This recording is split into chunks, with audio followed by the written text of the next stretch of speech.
Hey guys, tonight we begin with a journey unlike any other. Not through life, but through the most unforgettable exits in history.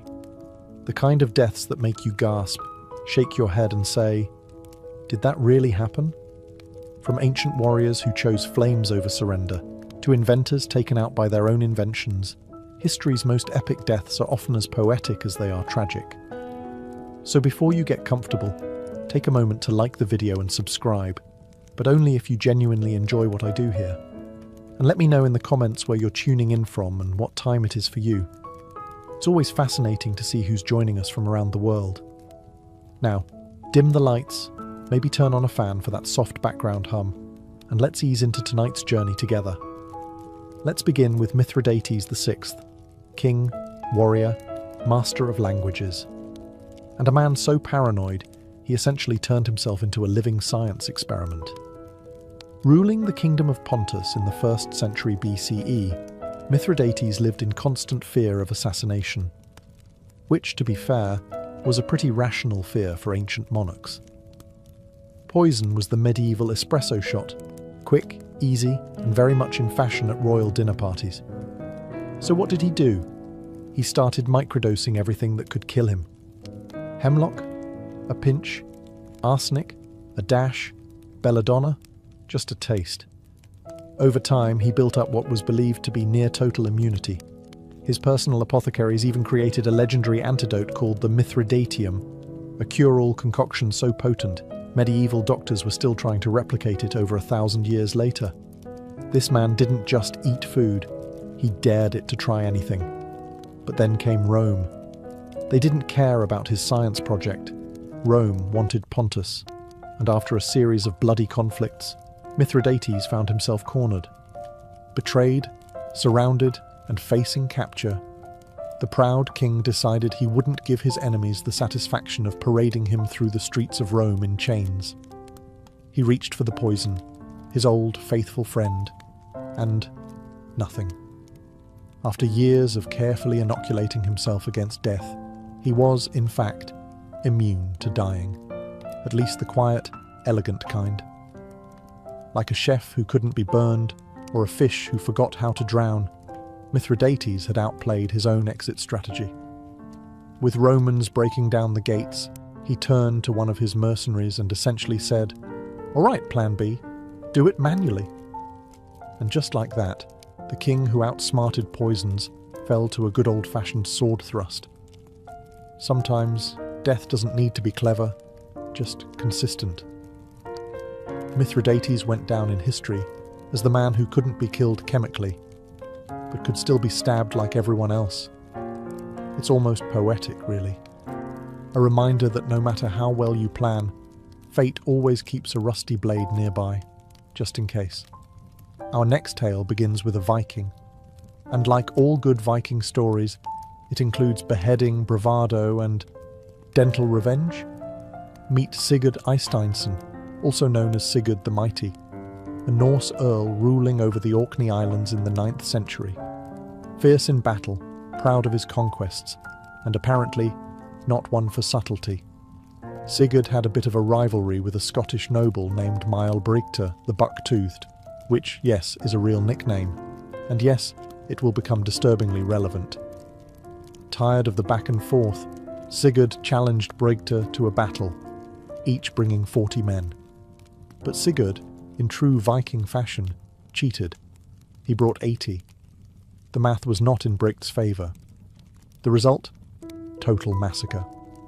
Sigurd beheaded Brigte in the chaos, and, in a bold move that can only be described as extra, tied the severed head to his saddle as a trophy on his victory ride home. This is where things go south. As Sigurd galloped through the countryside, feeling like a war god, Brigte's head bumped along beside him, swinging against the horse, and as fate would have it, one of Brigte's famously large teeth scraped Sigurd's leg. Just a scratch. Nothing to worry about, right? Wrong. This was the 9th century. There were no antibiotics, no neosporin, not even a bandage. The wound became infected. Sigurd fell ill, and within days, he died. That's right. He was killed by the tooth of a man he had already beheaded. Bright didn't win the battle, but he definitely won the grudge match. It's the kind of story that feels like it belongs in a myth.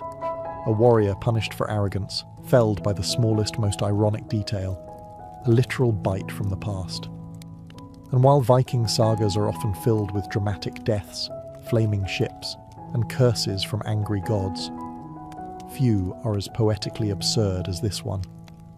Sigurd rode home thinking he had won. Instead, he became the punchline in one of history's most bizarre obituaries. So let that be a lesson. Even in victory, check your saddle. And maybe don't strap enemy heads to your horse. You never know what teeth are plotting. Let's talk about Pyrrhus of Epirus, a man so good at winning battles that he lost entire wars just proving the point. This was no minor noble. Pyrrhus was the cousin of Alexander the Great, a military prodigy, and a persistent thorn in the side of Rome. He was known for Pyrrhic victories. That's when you technically win, but lose so much doing it that you might as well have stayed home and done laundry. After years of exhausting campaigns, heroic charges, and shouting at elephants to do what they were told, Pyrrhus ended up in Argos, trying to sort out yet another Greek political mess. It was late, he was tired, but honour and bad decisions demanded one more battle. So, in the dead of night, Pyrrhus led his troops into the city. But this wasn't a grand cinematic entrance. His elephants got stuck in narrow streets. His soldiers got lost. And by morning, Pyrrhus, the great general, was sword-fighting random enemies in an alley like a drunken tourist in armour. Now here's where fate sharpens its comedy pencil. Above the street, an elderly woman watched the chaos unfold from her rooftop. We don't know her name, but we do know this. She had opinions, and a roof tile. And she decided it was time to participate. With the casual accuracy of someone who had clearly thrown a few things before, probably at chickens, grandchildren, or other invading kings. She dropped the tile. Direct hit. The ceramic shingle clonked Pyrrhus on the head. He fell to the ground like a sack of old turnips. One of the enemy soldiers, either confused or opportunistic, rushed over and finished him off.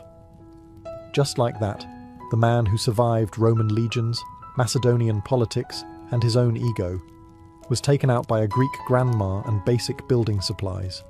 No epic final duel. No glorious charge. Just a fatal encounter with bad roof maintenance.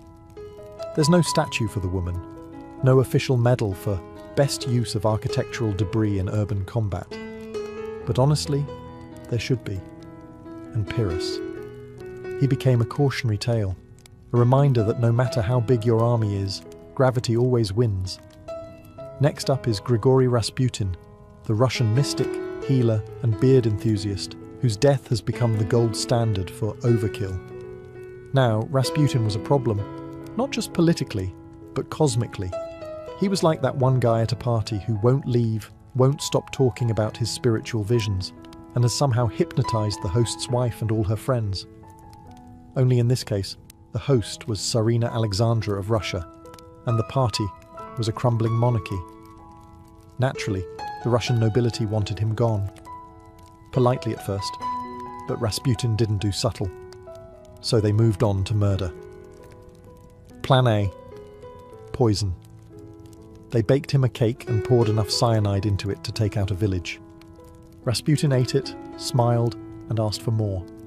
At this point, someone probably started sweating, so they moved to Plan B, shoot him, which they did, in the chest. Rasputin dropped. Success. They leaned in to confirm. Bad move. He sat up like a horror movie villain and started yelling.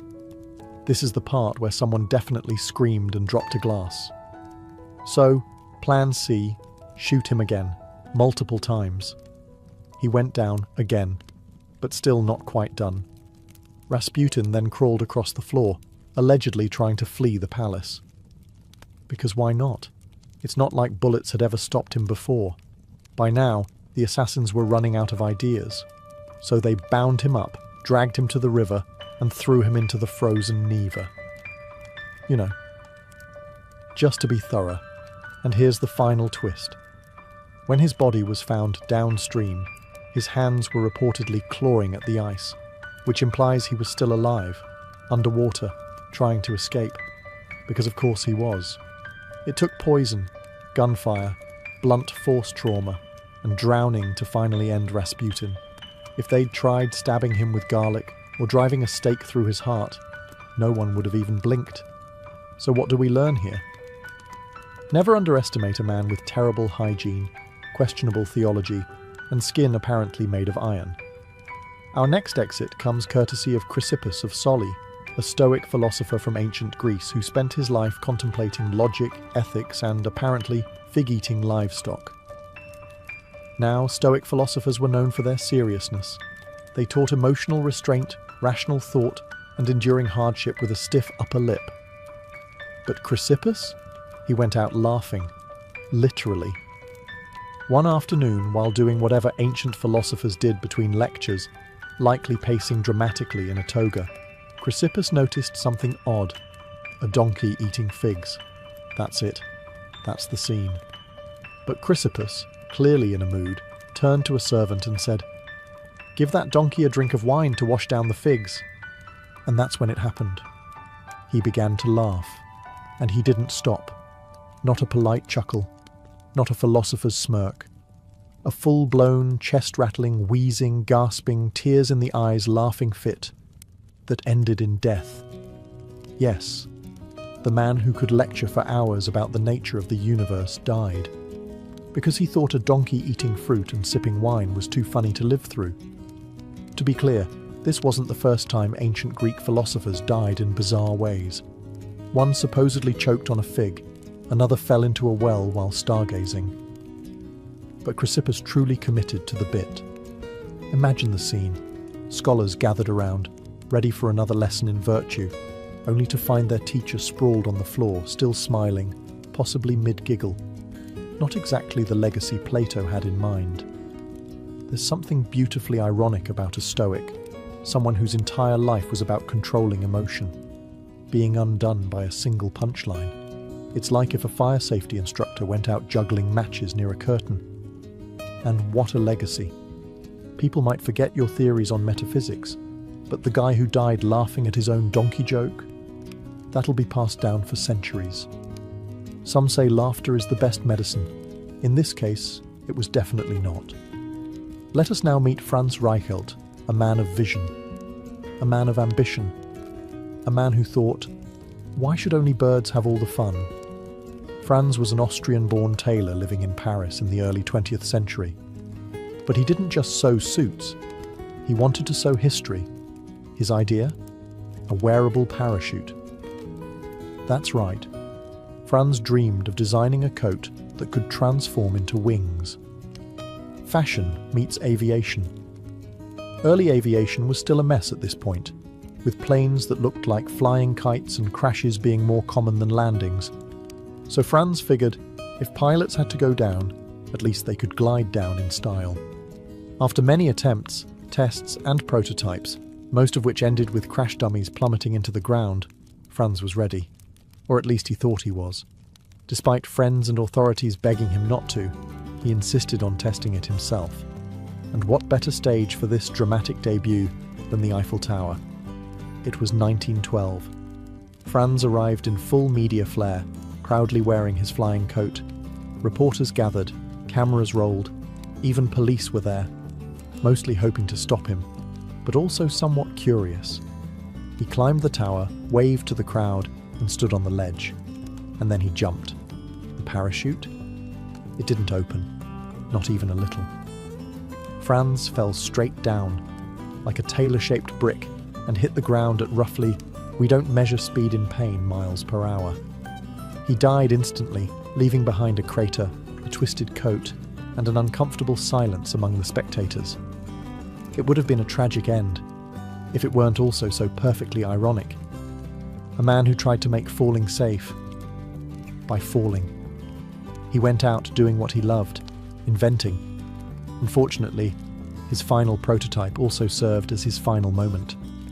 And as cruel as history can be, it remembers him not as a tailor, not even as an inventor, but as the flying tailor, a man who aimed for the sky and made it to the ground instead.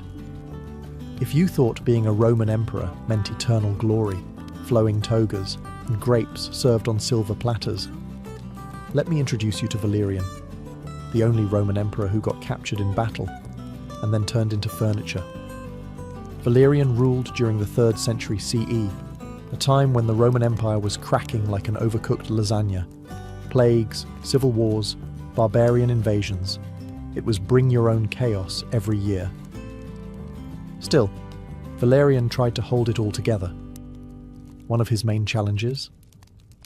The Persians, specifically a king named Shapur, who had absolutely no patience for Roman posturing. So Valerian gathered his army and marched east, determined to assert dominance. It did not go well. In the Battle of Edessa, the Roman army was obliterated, and Valerian was taken alive. A rarity back then. Capturing an emperor was like catching a unicorn in a bear trap. You'd think Shapur might ransom him or make a diplomatic power play. Nope. Shapur had a better idea. He used Valerian as a literal human footstool. That's right. Whenever Shapur mounted his horse, he had the former emperor brought out to kneel beneath his boots. Daily. Publicly. It's not just humiliation, it's humiliation with choreography.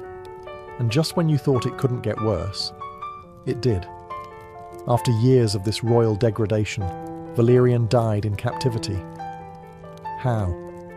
The sources disagree, but the most colourful version says Shapur had him skinned, stuffed with straw, and displayed as a war trophy in a Persian temple. A warning to Rome. A triumph for Persia. And, let's be honest, a taxidermist's worst day on the job. Rome, of course, was not pleased. They never officially acknowledged Valerian's fate. They acted like he just sort of disappeared. Probably sipping wine in retirement, right? Sure. But Valerian's fate stuck in the historical memory. A mighty emperor brought down by hubris, bad strategy, and a king with a very literal sense of humour. Say hello to King Adolf Frederick of Sweden, a monarch remembered less for ruling a nation and more for losing a duel with his own dinner. Adolf Frederick reigned during the 18th century, a relatively peaceful time in Swedish history. He wasn't known for waging wars, passing sweeping reforms, or writing philosophical treatises. No, he's famous for eating himself to death, and not metaphorically.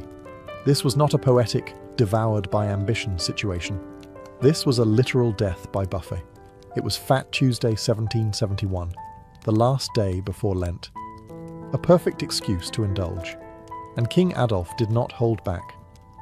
According to historical accounts, he consumed lobster caviar sauerkraut, smoked herring champagne, and 14 servings of his favourite dessert, semla. Now, if you've never had a semla, imagine a cardamom-spiced bun filled with almond paste and whipped cream, floating in warm milk. Delicious, fluffy, deceptively innocent.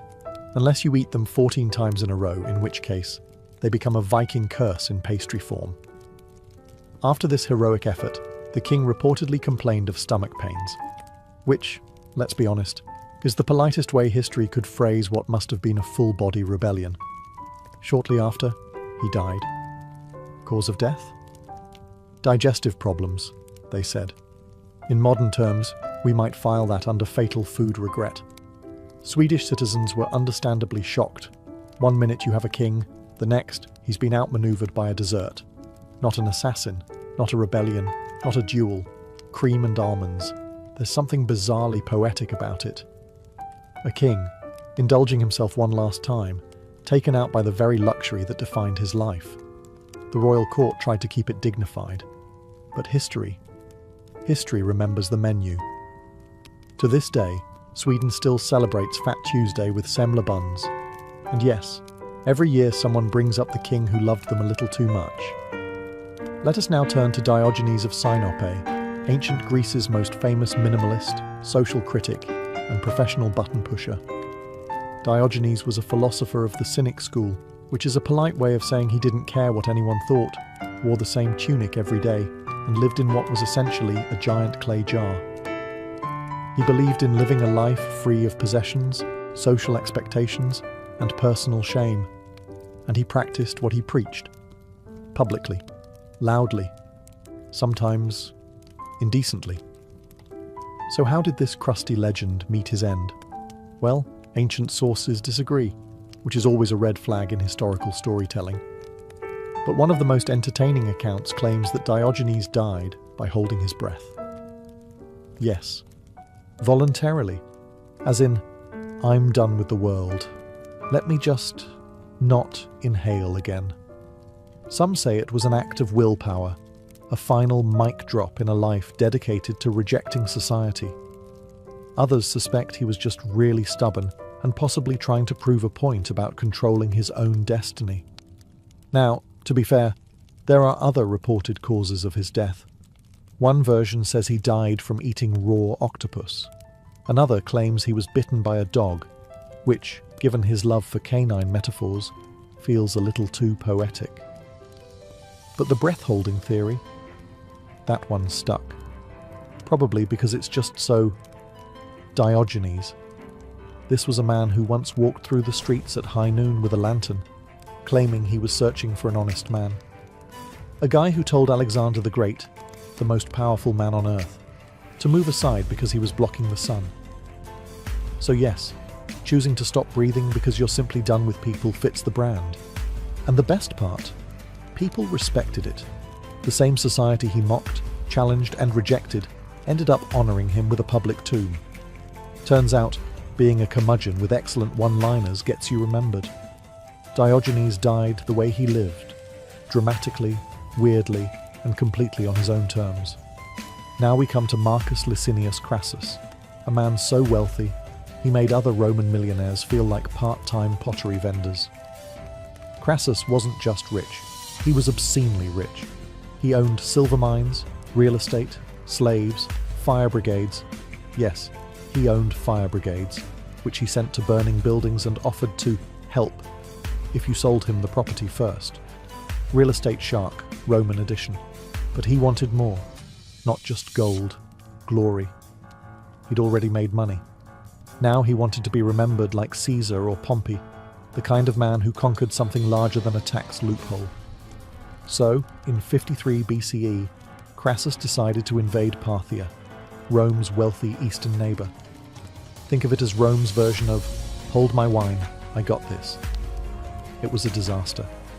He underestimated the Parthians, who had terrifying archers, expert cavalry, and very little interest in being conquered.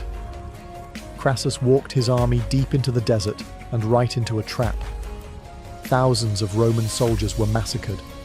His son was killed. Morale collapsed faster than a Roman aqueduct during budget cuts. And eventually, Crassus was captured. Now, the Parthians knew who he was. They'd heard the legends. The richest man in Rome. A man obsessed with wealth. Practically a walking coin purse. So as a parting gift, they executed him by pouring molten gold down his throat. You read that correctly. The richest man in Rome died choking on liquid wealth. It was less an execution and more a performance piece. A brutal theatrical message. You wanted gold? Here, take it. All the way to your lungs. Some say it's myth. Others say it's exaggerated. But even if it wasn't exactly how he died, the story spread like wildfire across Rome. And that's the thing with history. Sometimes it prefers poetic justice over boring truth. Crassus's golden demise became a cautionary tale, not just about greed, but about hubris, about flying too close to the sun while holding a bag of coins. If you've ever heard the phrase, "I am Spartacus," know that behind the meme and movie moment lies a man who quite literally fought until no one was left standing, including himself. Spartacus wasn't born a hero. He was a Thracian soldier, captured by Romans and tossed into the brutal, unforgiving world of gladiator schools, which were less Hogwarts for fighters and more daily beatings with occasional bread. He trained, he survived, and then he rebelled. In 73 BCE, along with about 70 fellow gladiators, Spartacus escaped using kitchen knives and whatever else wasn't nailed down. Within weeks, They had defeated Roman patrols and gathered thousands of runaway slaves and outcasts. It became a movement, a full-blown slave uprising, right in the heart of Rome's pride. For 2 years, Spartacus led this rebel army. They defeated trained legions, embarrassed Roman generals, and caused panic in the Senate. And through it all, Spartacus refused to be treated like a footnote. He wasn't just escaping, he was fighting back. But the Romans, unsurprisingly, don't enjoy being humiliated for long. Enter Marcus Licinius Crassus. Yes, molten gold throat Crassus from our last chapter, who was tasked with cleaning up the rebellion before it became a full revolution. Eventually, Spartacus and his army were cornered in southern Italy. Outnumbered, surrounded, supplies running low, no escape. But Spartacus didn't surrender. Instead, he did what Spartacus always did. He fought. According to ancient sources, he charged directly toward Crassus himself, slicing through soldiers like a man who had absolutely no interest in retiring quietly. He was wounded, reportedly stabbed multiple times, but kept fighting until he vanished in the crush of battle. His body was never found. No triumphal parade, no captured king on Roman steps. Just gone. And yet, his story endured. Rome crucified over 6,000 of his followers along the Appian Way as a warning. But they couldn't erase the fact that a man who started with kitchen knives had nearly broken their empire's pride. Spartacus didn't just die, he refused to fall. And that kind of ending leaves a louder echo than any emperor's throne. In the chaotic twilight of the Roman Republic, a time when senators plotted over wine and civil wars broke out during lunch breaks, one name flickers briefly before going out in spectacular fashion: Lucius Junius Brutus Damasippus. Now, Damasippus wasn't a household name, but he was a Roman general and a staunch supporter of Marius, one half of the infamous Marius v. Sulla rivalry.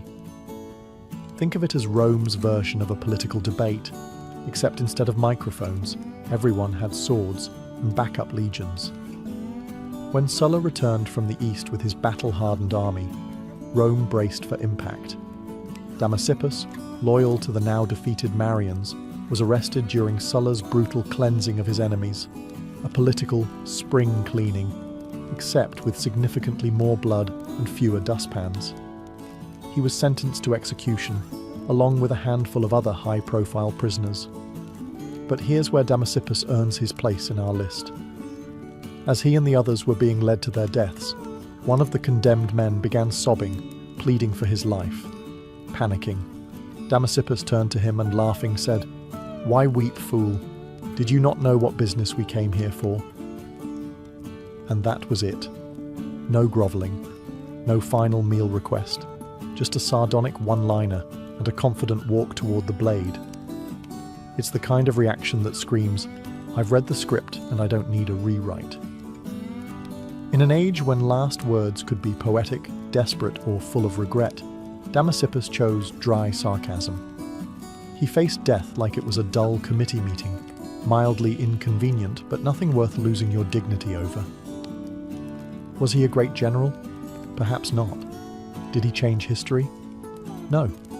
But he went out with more composure than most emperors, kings, or philosophers. And sometimes in history that's enough. He faced the end, not with fear, but with a shrug, a joke, and impeccable timing.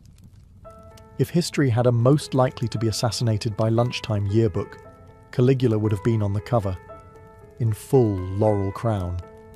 Smiling, born Gaius Julius Caesar Germanicus, he started out promising.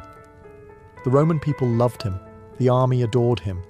He was the son of a war hero, raised in the imperial palace, and for a brief moment in 37 CE, he looked like Rome's golden boy. Then, the cheese slid entirely off the cracker. Caligula's reign spiraled into a fever dream of paranoia, delusion, and performance art-level governance. He declared himself a god, demanded to be worshipped as such, and, famously, appointed his horse, Incitatus, as a senator. Now, to be fair, the horse never attended a session, but he had a marble stable, a jeweled collar, and, allegedly, better table manners than most of the Senate. Caligula executed senators for blinking suspiciously, made war declarations on Poseidon, yes, the sea god, and once ordered his army to collect seashells as war trophies. This wasn't just madness, it was creative madness. Eventually, even his closest guards got tired of dodging his daily whims. His behaviour was unpredictable, his punishments theatrical, and Rome was tired of being ruled by a man who thought reality was optional. So, in 41 CE, a group of conspirators led by members of the Praetorian Guard, his own security detail, decided it was time for a performance of their own. They cornered him in a corridor beneath the palace. No speeches, no poetic farewells, just stabbing. Lots of it. One source says over 30 wounds were inflicted. That's not an assassination. That's a strongly worded group project. His body was dumped in a shallow grave. No honours, no state funeral, just the end of a man who once tried to replace statues of gods with statues of himself. And yet, Caligula is still remembered. Not for wisdom or reform, but for turning Rome into a circus and ruling it like a fever dream. He died as dramatically as he lived, surrounded by blades, betrayed by his own, and probably thinking, my horse could have run this place better. And, honestly, he might have been right. Few people in history have had a death as weirdly specific and wine-themed as George Plantagenet, Duke of Clarence. Now, if the name rings a bell, it's because George was smack in the middle of England's messiest family feud, the Wars of the Roses. Think of it as a 15th century version of Game of Thrones, except with more velvet hats and fewer dragons. George was the younger brother of King Edward IV, and the older brother of Richard III. Yes, that Richard III. And for a time, George was right in line for the throne. Unfortunately, George had two fatal flaws: ambition and a complete lack of self-preservation. He switched sides in the Civil War more than once, plotting rebellions, aligning with whoever looked strongest that week, and making enemies faster than a medieval tax collector. Eventually, King Edward, tired of George's constant backstabbing, sometimes literal, had him arrested for treason. Now, Edward faced a problem. How do you execute your own brother without making it look like a PR nightmare? Enter the weirdest royal death solution in English history. According to chroniclers, George was given a choice in how he'd like to die, and he supposedly picked being drowned in a barrel of Malmsey wine. Let that sink in. Not gallows, not axe, not even a respectable poisoning. A wine barrel, full of it, as if he wanted his obituary to read, "Died doing what he loved." Was this poetic? Ironic? A joke that went too far? Historians still argue about whether it really happened or if it was a satirical flourish added later. But the image stuck. And honestly, even if it's exaggerated, it feels like something Clarence would have requested. Messy, extravagant, and mildly ridiculous. He was buried in Westminster Abbey, probably stone-cold sober by then, and largely forgotten except for the rather splashy nature of his demise. So if you ever feel like your family has drama, just remember, at least no one's been accused of treason, sentenced to death by wine barrel, and turned into England's most drinkable cautionary tale. Now that's a vintage ending. To close out our journey of legendary exits, we arrive at a tale that proves brilliance is no defense against bad timing. The death of Archimedes, the greatest mind of ancient Greece, tragically felled by a guy who did not care about geometry. Archimedes was a mathematician, engineer, inventor. Basically the kind of guy who could glance at a puddle and discover fluid mechanics. He invented levers, pulleys, war machines, and once reportedly defended the city of Syracuse with giant mirrors that reflected sunlight to set Roman ships on fire. Whether or not that last bit is true, the man was undeniably sharp. Unfortunately, what he wasn't was social. In 212 BCE, the Romans finally captured Syracuse after a long and brutal siege. Soldiers poured into the city, looting, shouting, searching for enemies. And there, on the ground, bent over a diagram in the sand, was Archimedes. He was sketching, deep in thought, probably working out some eternal truth about spirals or catapults or how many camels it takes to fill a bath. A Roman soldier approached. Now most people, upon seeing a man with a sword, might stand up, greet him, maybe say, "Please don't kill me." But not Archimedes. Legend says he simply looked up and said, "Do not disturb my circles." That was it. No plea, no introduction, just a firm boundary about his geometry. The soldier, either offended, confused, or simply not a fan of math, killed him on the spot. A casual, almost bureaucratic end to one of the greatest minds in history. When the Roman general Marcellus found out, he was furious. He'd given strict orders that Archimedes be spared. The man was too valuable, too brilliant to waste. But alas, brilliance is no match for a confused foot soldier and a bad attitude. There's a strange poetry in it.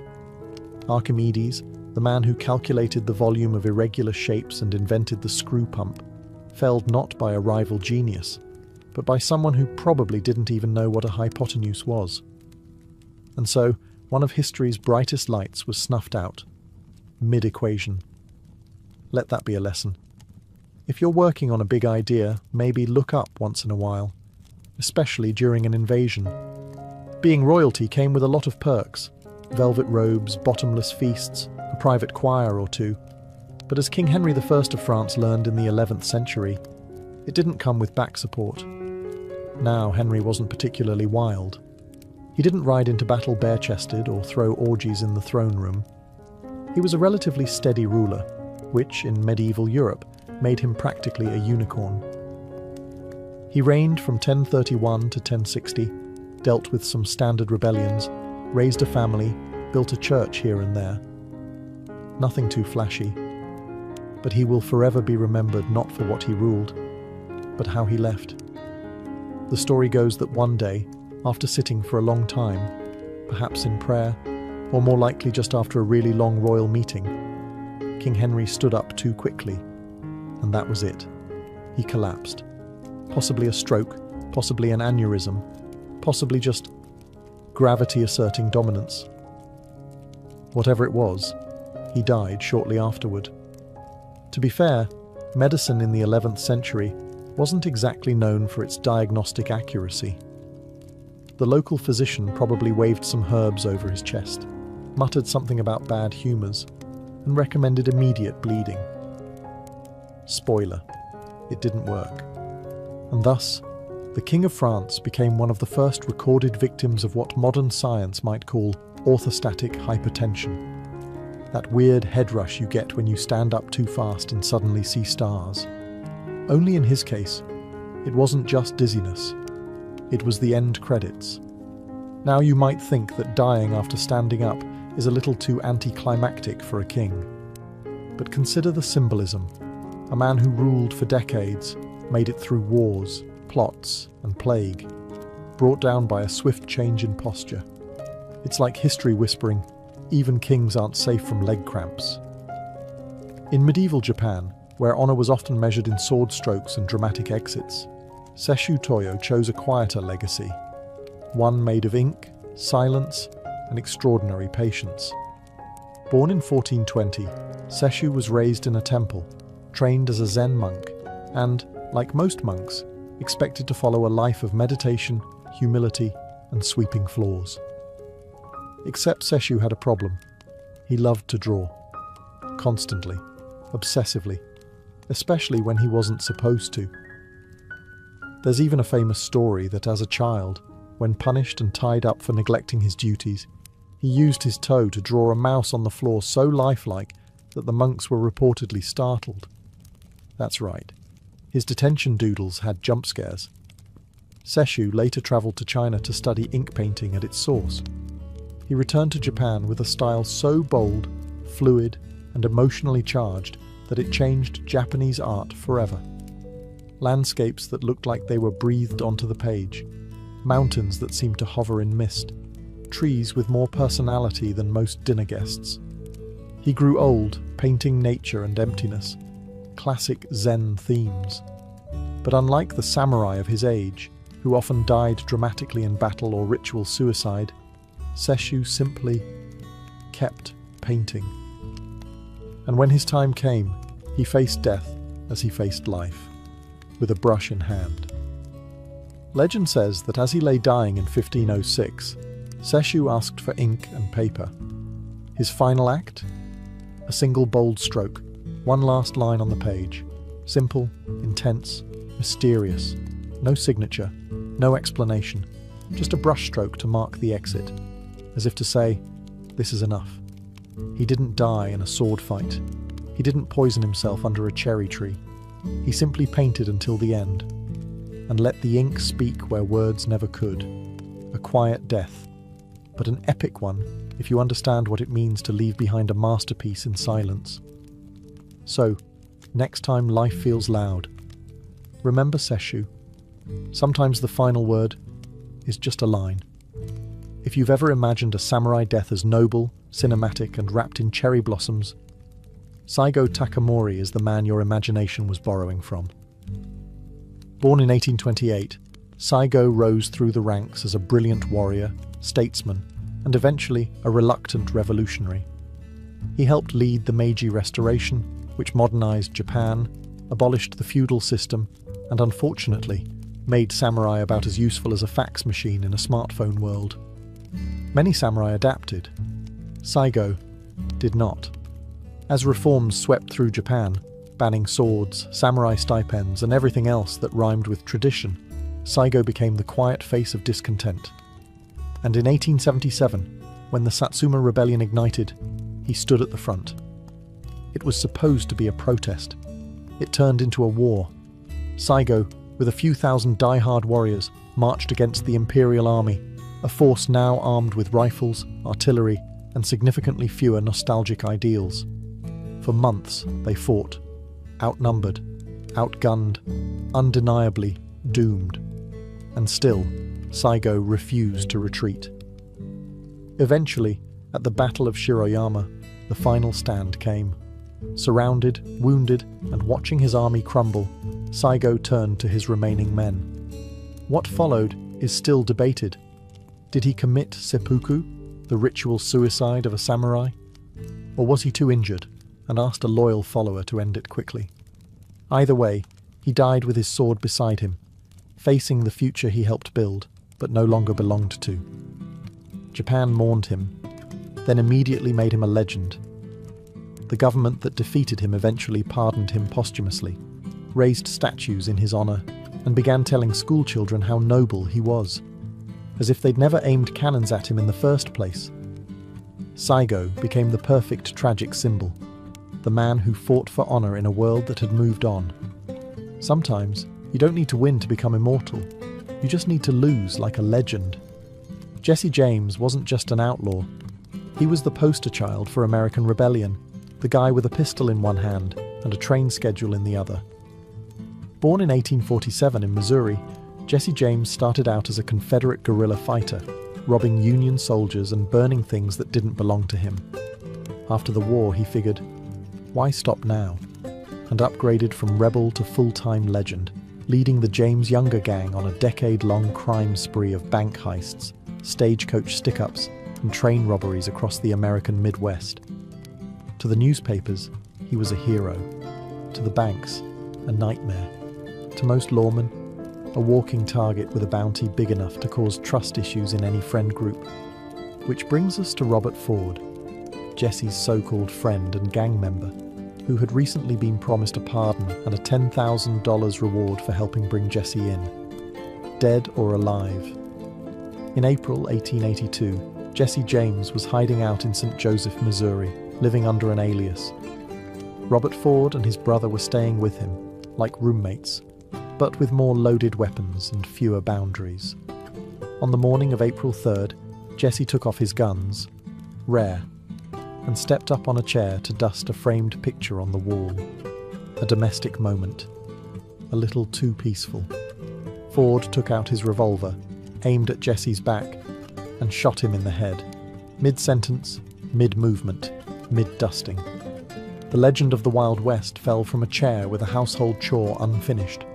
which feels, somehow, both epic and incredibly mundane. Robert Ford expected to be hailed as a hero. Instead, he was widely despised. The public didn't love Jesse because he was good. They loved him because he was bold, and killing him like that? It wasn't brave, it was convenient. Jesse James died not in a blaze of gunfire or a dramatic shootout, but in his socks, betrayed by a man drinking his coffee. Sometimes history isn't a duel at high noon. Sometimes it's just someone who turned their back, and someone else who couldn't resist the reward. If you've never heard of Isambard Kingdom Brunel, just know this. He wore a top hat, built half of Victorian Britain, and had a name that sounded like it should come with its own locomotive. Born in 1806, Brunel was the kind of genius who sketched bridges during breakfast and casually redefined what an impossible project looked like. He built tunnels under rivers, suspension bridges over valleys, and trains that moved faster than common sense allowed. But his biggest dream? Ships. Big ones. Really big ones. In the mid-19th century, Brunel designed the SS Great Eastern, a steamship so massive it made other vessels look like bath toys. It was over 700 feet long, powered by both paddle wheels and a screw propeller, and designed to sail from England to Australia without refueling. It was also, unfortunately, cursed from the start. During its construction, workers died. Fires broke out. A launch attempt failed, twice.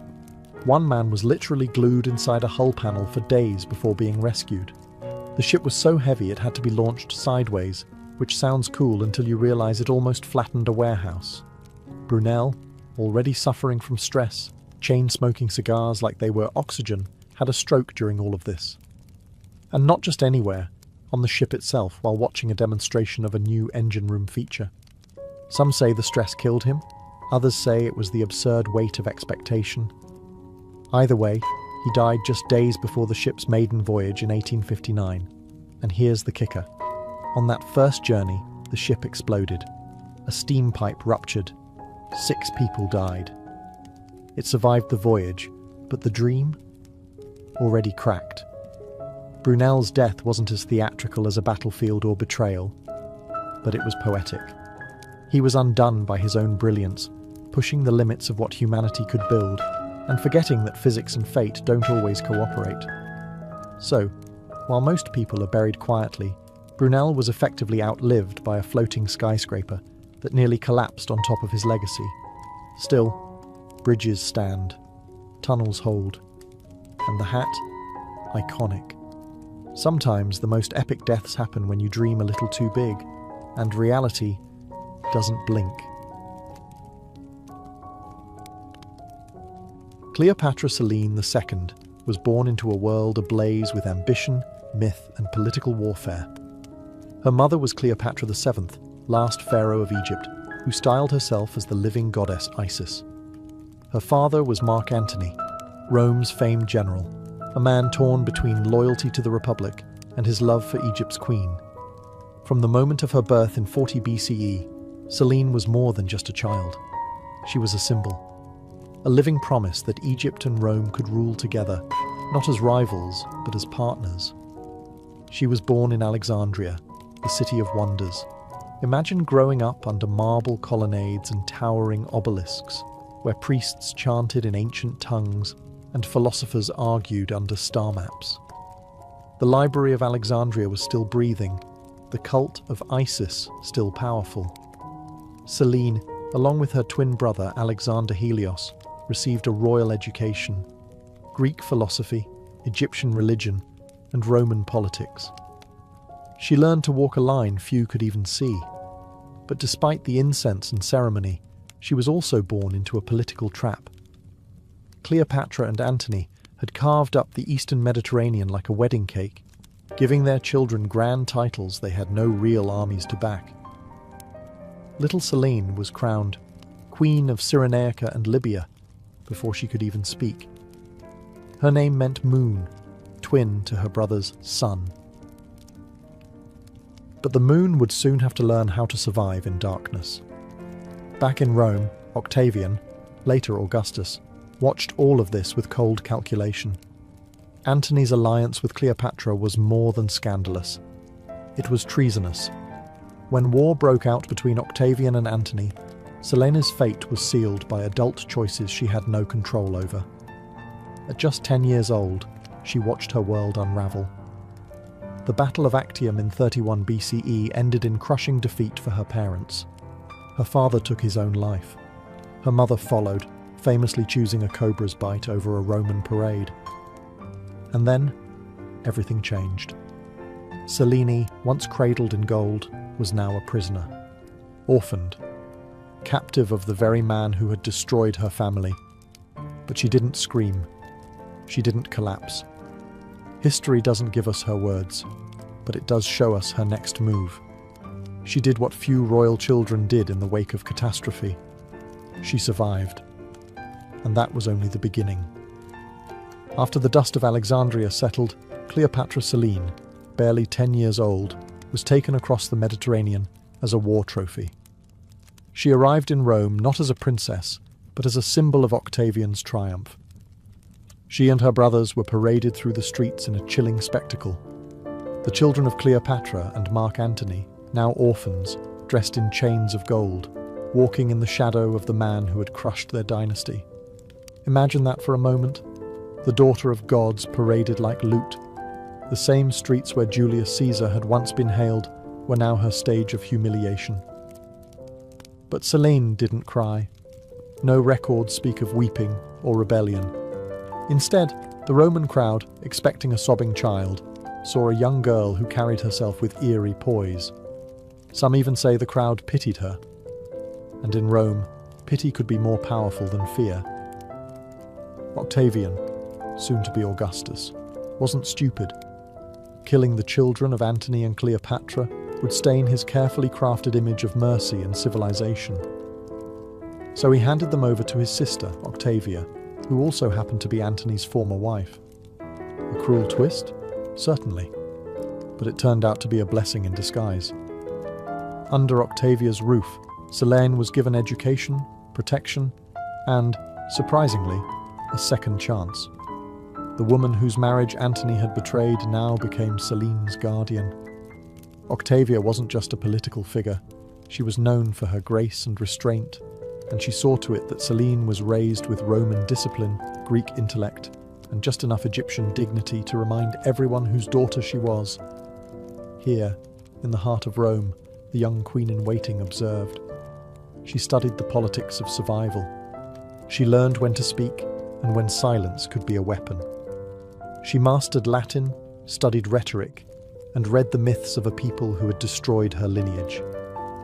She saw how Roman women moved through power, not with crowns, but through marriage, influence, and cunning. While her brothers faded into obscurity, Selene adapted. She didn't fight Rome with swords.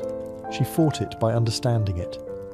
She learned that survival meant becoming indispensable to the system that once tried to erase her. In public, she was a ward, a Romanized princess. But behind those calculating eyes was a girl quietly plotting her return to the world stage. Not in rebellion, but through something far more dangerous. Marriage. Cleopatra Selene's transformation from captive to queen did not come by force.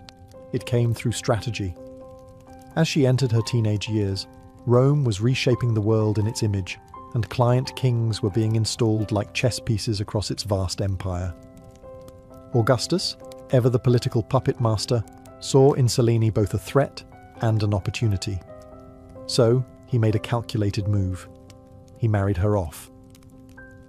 Her husband was King Juba II of Mauritania, a scholar king raised in Rome himself.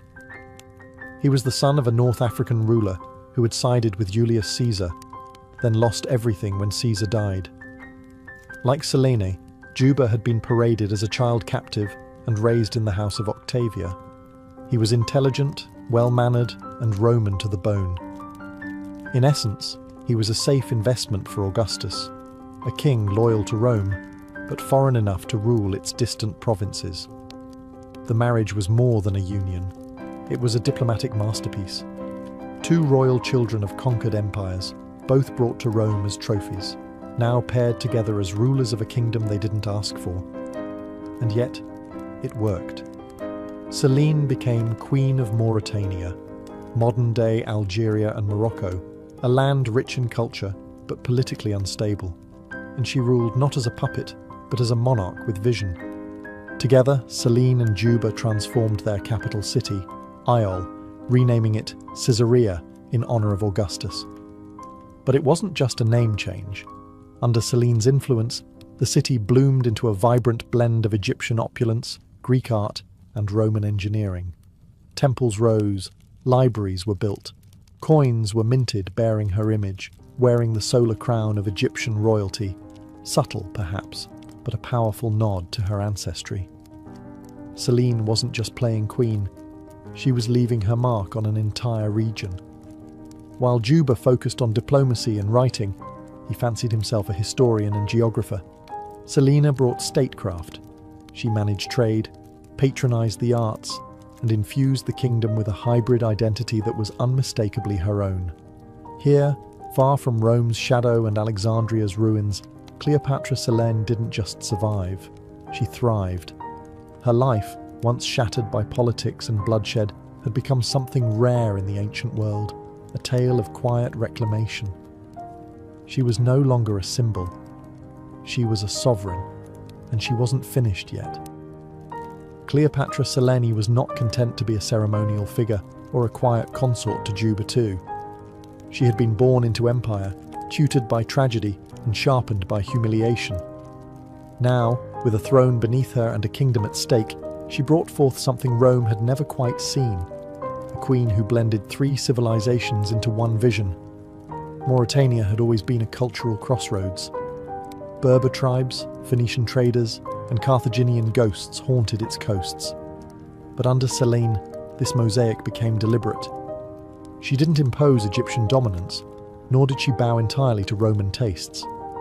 Instead, she fused them, cleverly and intentionally.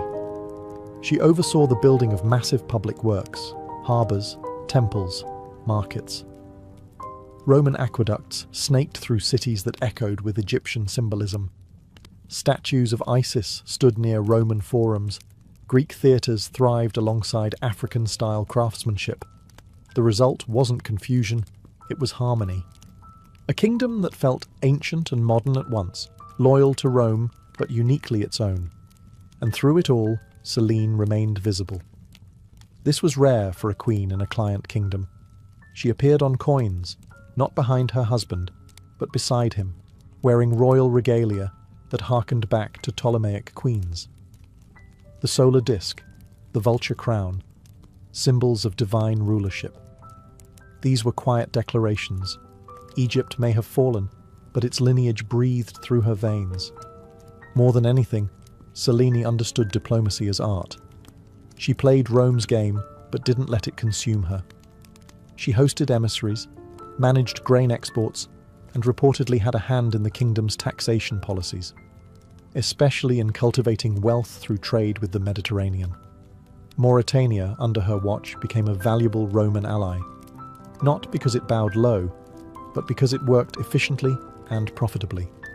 And while Rome's upper classes whispered of her exotic bloodline and the legacy of her infamous mother, Selene gave them nothing scandalous to pounce on. No affairs, no uprisings, just progress, balance, and quiet dominance. Yet, even in her success, the memory of Alexandria lingered. The collapse of her dynasty, the cobra in the basket, her father's sword, it never left her. But instead of reviving that fallen legacy, she encoded it into her rule. Her kingdom became a sanctuary of synthesis. She did not rebuild Egypt. She reimagined it, thousands of miles away, on Berber soil. And in doing so, she made Mauritania a dynasty of her own.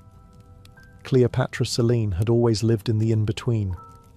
She was Egyptian by blood, Roman by upbringing, and now North African by throne. Yet rather than choosing one identity, she mastered all three. She was a daughter of Isis, but also a Roman matron, a Hellenistic intellectual, but a ruler of desert tribes. In every role she played, she was both, and more. But this duality wasn't just a clever trick of politics. It was survival. Serene knew what happened to women who leaned too far into ambition. Her mother had done so, and died as a villain in Roman eyes. She knew Rome admired docility in its queens, not daring. So she walked a tightrope, always regal, always composed. She didn't court scandal. She courted influence. One of her sharpest tools was symbolism. On Mauritanian coins, her image was more than decorative. She revived the solar crown of the Egyptian pharaohs and paired it with Roman styles. Laurel wreaths, togas, Latin inscriptions.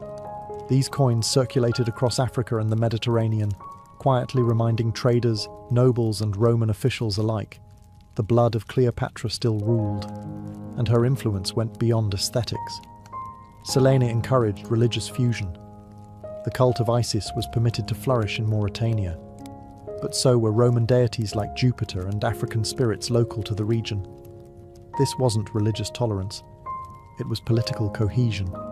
She understood what Augustus had done in Rome, unite a diverse people through a shared pantheon.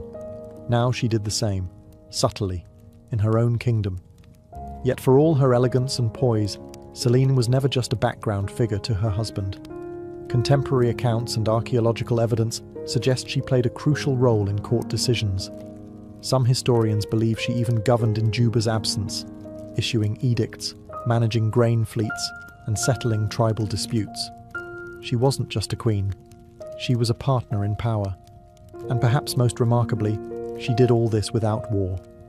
Cleopatra Selene's reign was defined by stability, something rare in the ancient world, and even rarer for a woman of her lineage. She didn't need to conquer lands. She conquered imaginations. In Rome, she had once been paraded as a prize. Now, she was a sovereign whose name commanded respect from senators and merchants alike. Not through fear, but through intelligence. A queen who had every reason to burn with vengeance, yet chose strategy instead. As Cleopatra Selene II settled into her role as Queen of Mauritania, her most lasting legacy began to take shape, not in marble or coin, but in the form of her son, Ptolemy of Mauritania. Born into this carefully balanced dynasty, Ptolemy was the final thread of a once glorious bloodline that stretched from Macedonian conquerors to Egyptian gods. Through him, Selene hoped to secure the continuity of everything she had rebuilt from ruin. She raised him not merely as a prince, but as a living synthesis of empire. Ptolemy's education was elite, befitting someone with blood ties to both Julius Caesar and the Ptolemies. He learned Latin law, Greek philosophy, and Egyptian religious customs. And most importantly, he learned diplomacy from the best possible teacher, his mother. Selene likely saw herself in the boy. Like her, he was born into a political chess game. Like her, he would have to survive in a world where lineage could be both a crown and a curse. But unlike her, Ptolemy had the benefit of stability, of growing up in a kingdom his mother had already moulded into a sanctuary of balance. Yet Selene wasn't naive. She had seen how quickly dynasties fall when heirs grow soft or reckless, so she prepared him. Not with swords, but with the tools of negotiation, politics, and culture. She ensured he would be fluent in the languages of power, literally and figuratively. But perhaps most fascinating is that Selene never tried to resurrect Egypt through her son. She knew better. The world had changed. Augustus ruled with iron control, and any attempt to revive old claims would be crushed.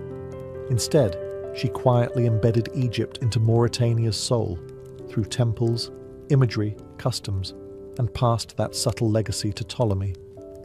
Her plan worked, at least for a time. Ptolemy eventually succeeded his father and ruled as king in his own right. Rome tolerated him, respected him, even granted him honorary consulship. He was treated like a prince of the blood, because that's exactly what he was.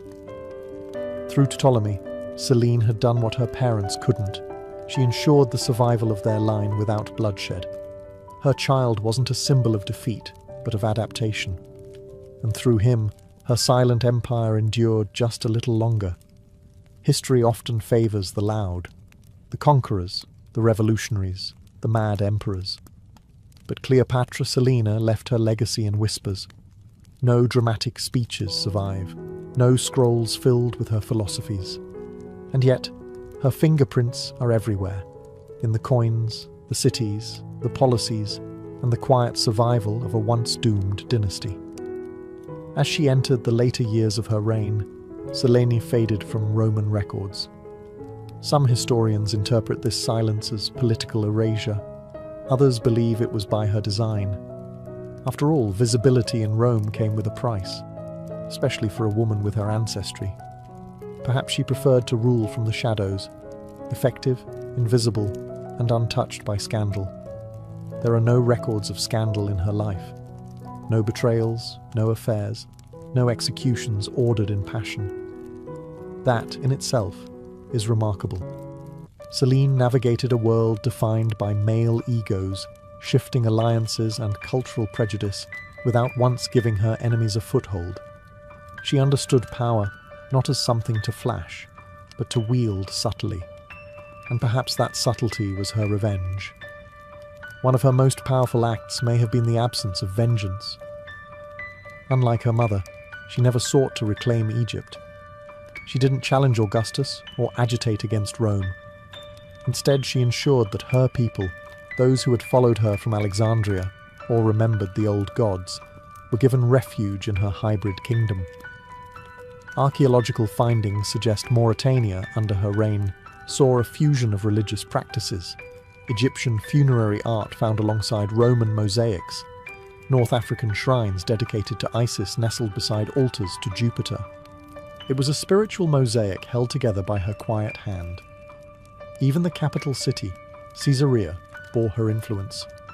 While named after Augustus, its soul reflected her.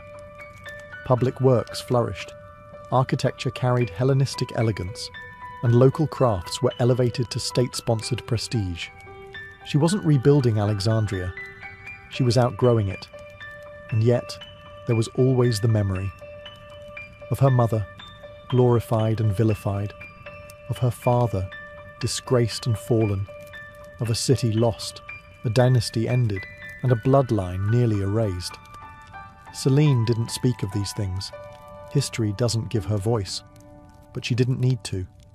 Her silence was a language of its own. Every policy she made, every temple she funded, every symbol she wore was a sentence in an unwritten memoir. The world forgot her words, but it remembered her results. And then, she was gone.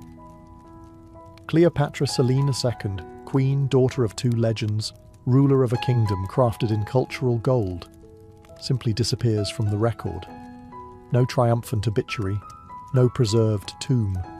No Roman historian thought her final days worth documenting. For someone born amid fireworks of history, her end came like a fading candle. We can estimate her death around 5 BCE, based on the abrupt absence of her name from official documents and coinage. One day she was co-ruling Mauritania. The next, only Juba Tato appeared on the currency. No fanfare, no funeral inscription, just silence. But that silence is telling. In ancient royal circles, a quiet exit often meant one of two things. Either she died naturally and was mourned in private, or someone had reasons to erase her. And considering the political tightrope she walked for decades, both are possible. Still, there's no hint of scandal. Juba continued to rule after her death, but Mauritania never shone as brightly again. He married again, to Glaphyra, a Cappadocian princess. But that marriage ended quickly, and with far less legacy. Juba wrote books, governed dutifully, but something about the realm seemed dimmer. Selene, it seemed, had been more than queen. She had been the soul of the court. Her son Ptolemy took on the mantle after his parents, but even he would meet a tragic end, executed in Rome by Emperor Caligula decades later, for reasons still debated. With him, Cleopatra Selene's bloodline truly ended, and yet her fingerprints remained. Coins bearing her crowned image continued to circulate. Egyptian cults she had supported lived on in North Africa for centuries. The cities she shaped, like Caesarea, became hubs of trade and learning under Roman rule. Her legacy endured, not in thunderclaps, but in the long, slow turning of civilization. She had no epic tomb, but she built a kingdom. She left no famous speeches, but her policies changed lives. She raised no armies, but she conquered the chaos left by her parents and turned it into order. Cleopatra Selene vanished from the page, but only because she had already etched herself into the fabric of empire. And maybe that was her final act of brilliance, to vanish not as a victim of history, but as its architect. Cleopatra Selene II may have died in silence, but her story didn't end there. Her legacy lived on through her son, Ptolemy of Mauritania, a prince who embodied centuries of ambition, myth, and survival. He was the last known descendant of the Ptolemaic dynasty, the final living echo of Alexander the Great's generals and Egyptian pharaohs.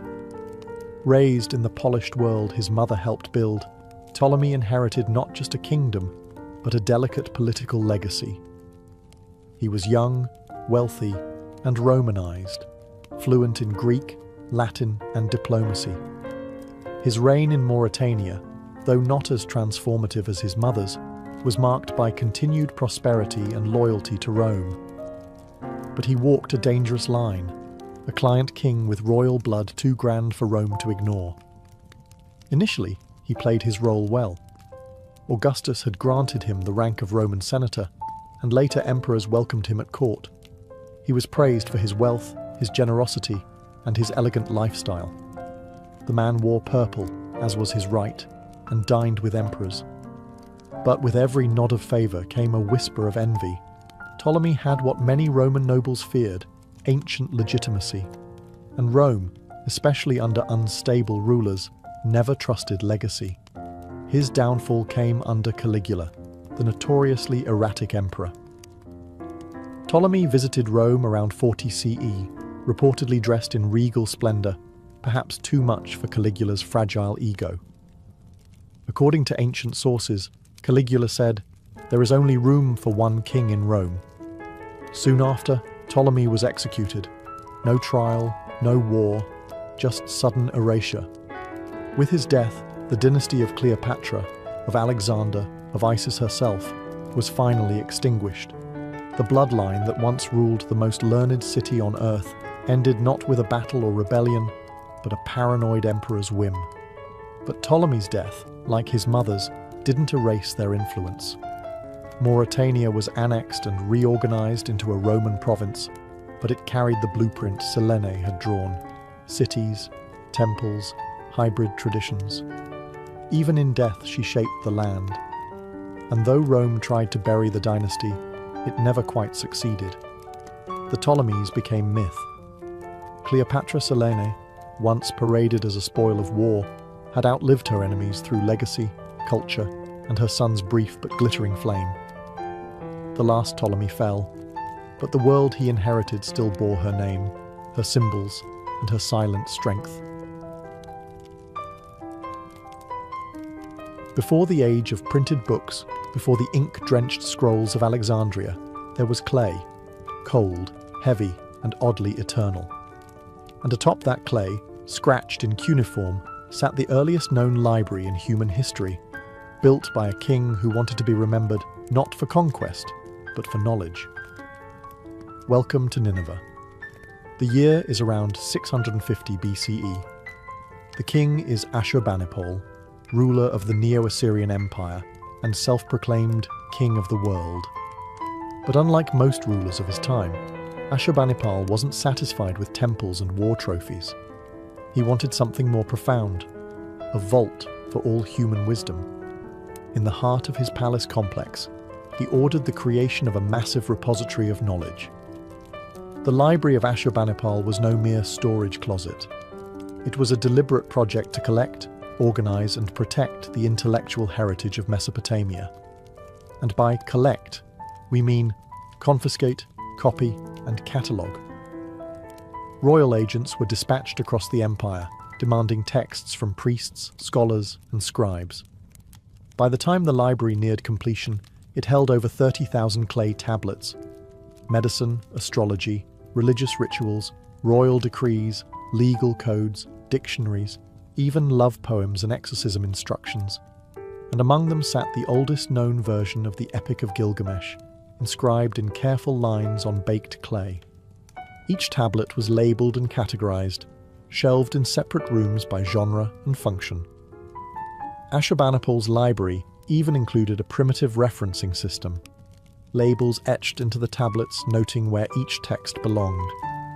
You could call it a proto-catalogue, long before librarians invented card systems. And Ashurbanipal, he read them, or at least claimed to. Unlike most kings, he boasted of being literate in Sumerian and Akkadian, languages already ancient in his time. His inscriptions declare, "I have read the cunningly written tablets of Sumer and the obscure Akkadian language which is hard to master." But this treasure trove wouldn't last. When Nineveh fell to a coalition of Babylonians and Medes in 612 BCE, the palace was burned to the ground. Ironically, that fire preserved many tablets by baking them hard, locking their texts in time. Thousands of years later, archaeologists unearthed the scorched remains. And in that silence, they found a king's dream, a clay time capsule of human memory, stubbornly refusing to disappear. While Assyria carved knowledge into clay, the Egyptians etched their wisdom into something far more elegant, papyrus. And with it, they built some of the world's earliest literary sanctuaries, the House of Life, a fusion of temple, scriptorium, and archive. These weren't public libraries in the modern sense, but sacred spaces where priests, scribes, and scholars safeguarded the secrets of civilization. Located in major temple complexes like Abydos, Thebes, and Edfu, the House of Life was considered a living institution, intimately tied to the gods, especially Thoth, the deity of wisdom, writing, and magic. Inside, scribes meticulously copied texts by hand, mythological hymns, funerary spells, astronomical records, medical manuals, legal documents, and administrative rolls. Each scroll was believed to carry not just words, but divine power. The work was slow, repetitive, and sacred. Scribes were trained from childhood in the art of hieroglyphs and hieratic script. A mistake wasn't just a scribal error, it was a spiritual failure, and papyrus, fragile and precious, could only be stored in dry, carefully managed conditions. Scrolls were kept in wooden boxes or in ceramic jars, labelled with string and tags. Each House of Life had its own classification system, although none survive in full detail. Perhaps the most famous example was at Perank in Thebes, where royal medical texts were copied and preserved for generations. It's likely where the Ebers Papyrus, an ancient Egyptian medical treatise filled with remedies, incantations, and surgical guidance, was produced and transmitted. But access to these libraries was highly restricted. They were not places of public enlightenment, but elite workshops for priests and royal advisors. Knowledge in Egypt was power, and power was guarded jealously. What you knew could determine your social rank, your religious role, or your fate in the afterlife, especially when your knowledge included spells from the Book of the Dead. And yet, these institutions served as bridges, linking one generation of scribes to the next, preserving Egypt's cultural identity through conquest, drought, and dynastic change. When invaders came, Persians, Greeks, Romans, the houses of life faded. Their scrolls vanished, burned, or rotted, but fragments survive in tombs, buried with mummies or scattered through trade. Whispered in ink on brittle papyrus, ancient Egypt's wisdom didn't vanish entirely. It just slipped between the cracks of history, waiting to be unrolled. Long before modern catalogues, Babylon had its own information empire, one built on bricks, stars, and divine order. While Ashurbanipal's library was the most famous, Babylon's own centers of learning stretched across temples, ziggurats, and royal courts. Here, Libraries weren't just collections of texts, they were cosmological blueprints, storing the secrets of gods, calendars, and kings. At the heart of Babylon's scholarly life were the temples of Esagila and Isidra, home to priest-scholars known as Umanu. These men weren't just scribes, they were mathematicians, astronomers, healers, and astrologers. And their libraries were compact, durable, and incredibly specific. Clay tablets filled with lists, omens, rituals, and calculations were carefully stacked in clay jars or pigeonholed into walls like ancient filing cabinets. One of the most remarkable Babylonian contributions was the Enuma Anu Enlil, a vast collection of celestial omens. It recorded thousands of years of star and planet observations, linked with predictions about war, plague, or prosperity. These texts weren't simply academic. They were consulted before royal decisions, battles, and even coronations. In a world ruled by signs, these tablets were oracles. And Babylon didn't stop with astronomy. Their libraries contained mathematical texts that demonstrate complex geometry and early algebra. The Plimpton 322 tablet, for instance, contains trigonometric calculations that predate Greek mathematics by over 1,000 years. To modern scholars, it reads like the rough draft of a calculus textbook.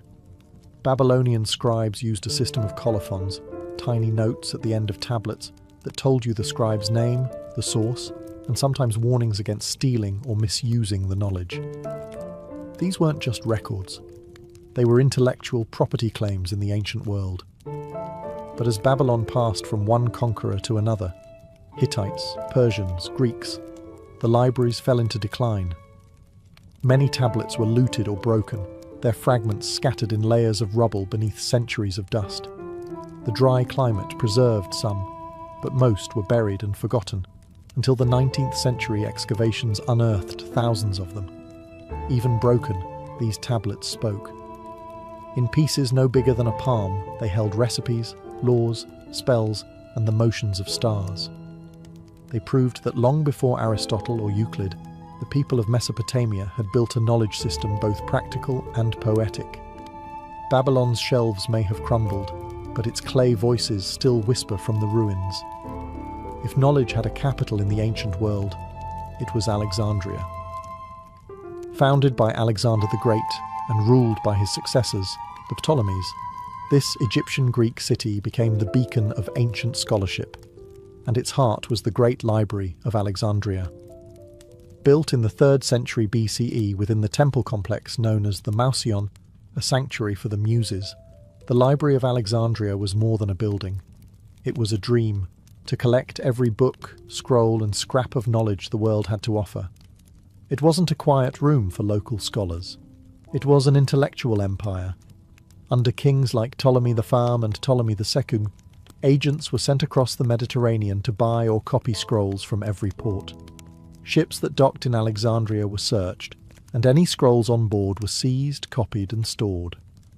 Even foreign works, Hebrew scriptures, Indian treatises, Babylonian astronomy, were translated into Greek.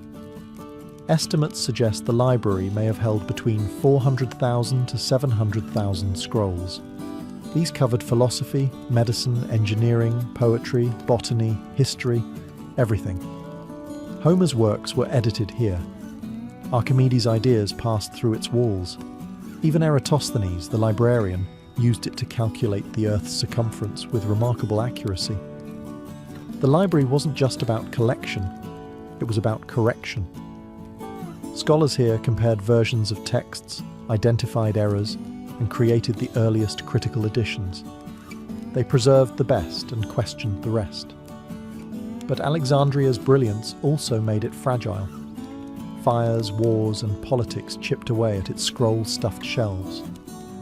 The first major blow may have come in 48 BCE, when Julius Caesar's forces, trapped in Alexandria's harbour, set fire to enemy ships and accidentally ignited parts of the library complex.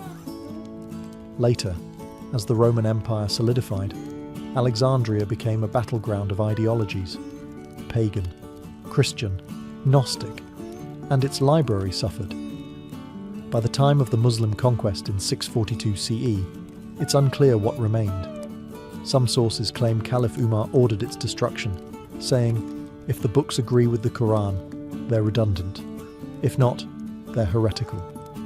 But historians debate whether the library had already vanished centuries before. What's certain is this: the Great Library is gone.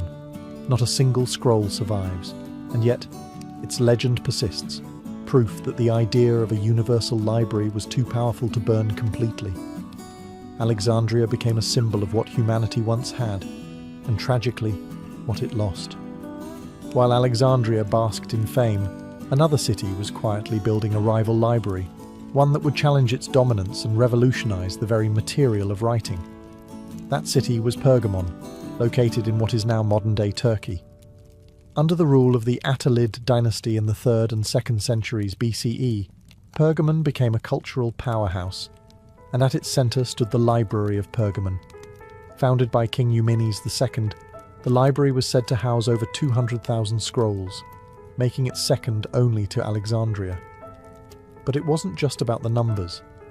Pergamon emphasized quality, carefully curated texts, pristine organization, and a scholarly environment that nurtured philosophical thought, medical advancement, and historical documentation.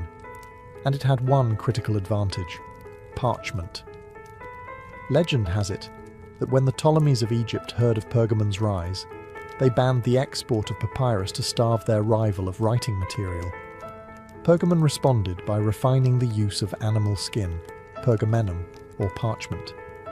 This wasn't entirely new, but Pergamon's scribes elevated it into a durable, reusable, and smoother surface, more resistant to moisture than papyrus.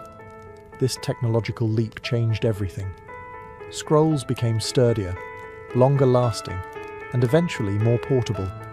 It was a pivotal moment in the evolution from scroll to codex, the precursor of the modern book. The Library of Pergamon wasn't just a depository, it was a scholarly hive. It attracted philosophers of the Stoic and Peripatetic schools and supported advances in medicine, including early surgical studies. Galen, one of antiquity's most famous physicians, was born in Pergamon and may have studied texts from the library itself. The competition between Pergamon and Alexandria created a kind of intellectual arms race. Scholars were lured with salaries, housing, and prestige. Rulers became patrons of erudition, and cities competed not in war, but in wisdom. It was, for a brief time, a golden age of collection and conservation. Eventually, Pergamon's scrolls would meet a strange fate. When Mark Antony married Cleopatra, he reportedly gifted Pergamon's library, scrolls and all, to Alexandria as a gesture of love.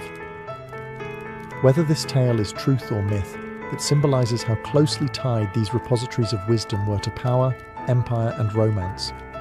Though Pergamon's library no longer stands, its legacy lives on in every bound book. Its parchment outlasted empires. Its scrolls may have been lost, but its innovations rewrote history, literally. While the Mediterranean world was trading scrolls and perfecting parchment, across the globe, ancient China was building its own literary empire, one rooted not in myth or firelight, but in bureaucracy, history, and an unwavering respect for the written word. The libraries of the Han Dynasty, 206 BCE, 220 CE, weren't just storehouses of knowledge. They were instruments of government, identity, and order. The Han emperors understood something vital. Whoever controls the records controls the narrative. So they created an imperial effort to collect, copy, and standardize texts. This was not just about preserving classics, it was about shaping culture. Confucianism had become the state ideology, and its foundational texts, like the Analects, Book of Rites, and Book of Documents, were meticulously curated and enshrined in imperial libraries. The most notable of these was the Imperial Library at Chang'an, the Han capital. Unlike the Library of Alexandria, it was not open to wandering scholars. It was a state archive, overseen by court historians, scholars, and scribes. Within its walls were not only literary works, but also census records, astronomical observations, maps, legal codes, and genealogies. Every stroke of ink on bamboo strips or silk scrolls was backed by the weight of empire. One of the most influential librarians in history emerged from this system. Liu Xiang, a Han scholar tasked with organizing the imperial collection. He didn't just catalogue books, he edited and annotated them, often deciding which versions of texts would survive. His son, Liu Xin, continued the work and developed one of the earliest classification systems, grouping texts into 6 major categories: classics, philosophy, poetry, warfare, medicine, and divination. These efforts were not without risk. During the preceding Qin dynasty, the infamous burning of books and burying of scholars had wiped out thousands of ancient works. The Han knew the stakes. Their libraries were an act of recovery, a cultural resurrection from ashes. But the format was fragile. Early texts were written on bamboo slips tied together with string, vulnerable to fire, mold, and time. Others were inked onto silk, delicate and costly. Still, thanks to the Han, a great portion of China's classical heritage was salvaged. The imperial libraries were less mythologized than Alexandria, but in practice, they may have preserved far more. In China, the pen didn't just rival the sword, it archived it. As Buddhism spread across Asia, so did something else: libraries. Temples became more than places of prayer. They evolved into archives of thought, havens of scholarship, and fortresses of fragile wisdom. From India to China, Tibet to Japan, the Buddhist world built repositories that treated books not as tools, but as sacred objects. The tradition began in India, where early Buddhist texts, sutras, were memorized orally by monks. But as the canon expanded, so did the need to write it down. Palm leaf manuscripts were inscribed in ink, tied with string, and wrapped in silk or cloth. The monasteries that housed these texts weren't just spiritual centers, they were the ancient world's safe houses for learning. In Nalanda, a massive monastic university founded in the 5th century CE, thousands of monks studied and copied texts on philosophy, logic, medicine, astronomy, and language. Nalanda's library was said to hold hundreds of thousands of volumes. According to tradition, it was divided into 3 buildings: Ratnasagara, Ocean of Jewels; Ratnadadi, Sea of Jewels; and Ratnaranjaka, Delight of Jewels, each housing increasingly rare and sacred works. Nalanda's library burned for months when it was destroyed by invading forces in the 12th century. The flames didn't just consume paper, they devoured generations of thought, debate, and spiritual insight. Meanwhile, in Tibet, Buddhist libraries took on an even more mystical role. Texts were often engraved onto wooden printing blocks or preserved in hand-copied manuscripts. Entire rooms were filled with kangyur, the Buddha's words, and tengyur, commentaries, wrapped in cloth and stored horizontally in shelves built into monastery walls. Each manuscript was a relic. To copy one was an act of devotion. In China and Japan, Buddhist libraries adopted local innovations. The invention of woodblock printing in China allowed for the mass production of sutras, and Japan's Ishiyamadera temple became a hub for storing thousands of scrolls. Monks often buried sacred texts in stone containers, sutra mounds, to protect them from war or decay, believing the words would emerge again in a future, more enlightened age. In the Buddhist world, libraries weren't just places, they were acts of compassion. Preserving a text was preserving the Dharma. Shelves were altars. Ink was prayer. These sacred libraries may have been quiet, but their influence resonated across continents, carrying peace, logic, and enlightenment, one manuscript at a time.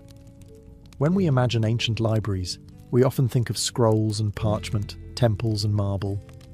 But across the oceans, in the Americas, civilizations were building their own repositories of knowledge. Fragile, beautiful, and largely destroyed before they could be studied. What we lost in the Maya, Aztec, and Inca libraries is not just text, it's an entire world view. The Maya were among the most literate pre-Columbian cultures. They developed a complex writing system of glyphs, combining logograms and syllables, used to record astronomy, rituals, history, and cosmology. Their books, known as codices, were made from bark paper covered in white lime and folded like a screen. These codices were painted in vibrant colours, filled with precision and symbolism, and stored in temple vaults and royal libraries. At their peak, the Maya likely possessed hundreds, if not thousands, of codices. But when the Spanish arrived, most were declared heretical and burned by missionaries. The most infamous case was Bishop Diego de Landa, who ordered vast quantities of Maya books destroyed in 1562. He later wrote, "We found a large number of books in these characters, and since they contained nothing in which were not to be seen as superstition and lies of the devil, we burned them all." Only 4 Maya codices survive today. The Aztecs too maintained vast archives of amoxtin, books written on deerskin, agave fibers, or bark paper. These included calendars, tribute records, histories, and myths. Scribes known as tlaquilos painted intricate glyphs and symbols using natural pigments, creating living documents that were part sacred, part administrative. These libraries were often housed in royal palaces and temple complexes. The Inca Empire, though lacking a formal writing system, preserved knowledge through quipu, knotted strings used to record numerical data and possibly narrative information. Stored in state archives, these bundles were read by trained officials called quipucamayos and used to manage the vast empire's census, taxes, and military logistics. But the arrival of European conquest brought brutal cultural erasure. Libraries were torched, quipu burned or buried, and entire intellectual traditions silenced within a generation. Unlike Alexandria or Nineveh, there were no great fires we can point to, just waves of colonial policy and missionary zeal that erased centuries of wisdom. The libraries of the Americas didn't just vanish, they were deliberately unremembered. And the silence they left behind still echoes, louder than words. The story of ancient libraries is not just a tale of preservation, it's a tragic chronicle of loss. Ashurbanipal's clay tablets survived only because fire accidentally baked them solid. The scrolls of Alexandria vanished into smoke. The Maya codices were burned by fearful hands. The Buddhist texts of Nalanda turned to ash under invasion. Time, conquest, and neglect conspired again and again to erase what was once considered eternal. It's estimated that more than 90% of ancient literature is lost. Whole genres have disappeared. Comedy plays of the Greeks, engineering manuals of the Romans, medical treatises from India, historical records from the Americas. We have the names of thousands of works, but not the words. Their absence is a void we can still feel. But why did so much vanish? Part of the answer lies in material. Clay cracks, papyrus decays, bamboo molds, parchment burns. Books before printing were delicate, often unique and vulnerable to even mild humidity. One leaky roof could ruin centuries of accumulated thought. War was worse. Invaders didn't just burn libraries, they erased identities. In ancient times, destroying a people's books was as strategic as destroying their armies. The other part of the answer is political. Knowledge is power, and power is selective. When regimes changed, so did the libraries. New rulers purged old ideologies. Heretical scrolls were destroyed, rival authors erased, entire schools of thought lost because they no longer fit the ruling narrative. And yet, fragments remain.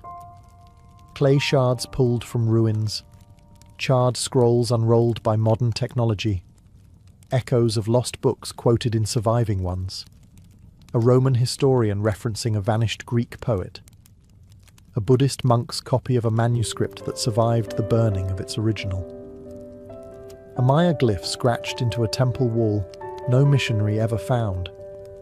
These scraps are our link to the ancient mind. They remind us that knowledge is never truly safe, but also never entirely gone. Libraries may burn, but ideas migrate. They survive in translation, in memory, in adaptation. Today's digital archives, satellite backups, and global databases are our attempt to defy that long history of loss. But the lesson is still relevant. Preservation is not a one-time act. It's a responsibility. And every time we open a book, ancient or modern, we're helping ensure that memory, once nearly extinguished, continues to burn.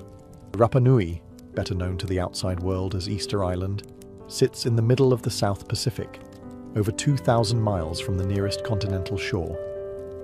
Isolated, windswept, and hauntingly quiet, the island measures only about 63 square miles, but it holds one of the greatest enigmas of ancient engineering, the Moai statues.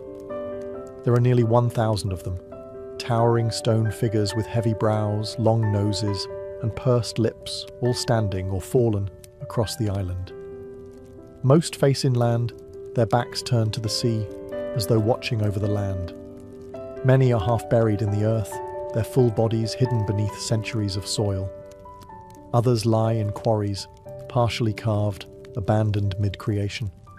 Their very presence provokes wonder, awe, and 100 unanswered questions. Why were they built? Who carved them? How were they moved? And why did the people who created them eventually stop? These are the mysteries that have haunted explorers, archaeologists, and storytellers for generations. To outsiders, Easter Island seemed like a riddle frozen in volcanic stone. But to the Rapa Nui people, the island is no mystery at all. It's home. The Moai are not relics of a lost civilization. They are their ancestors.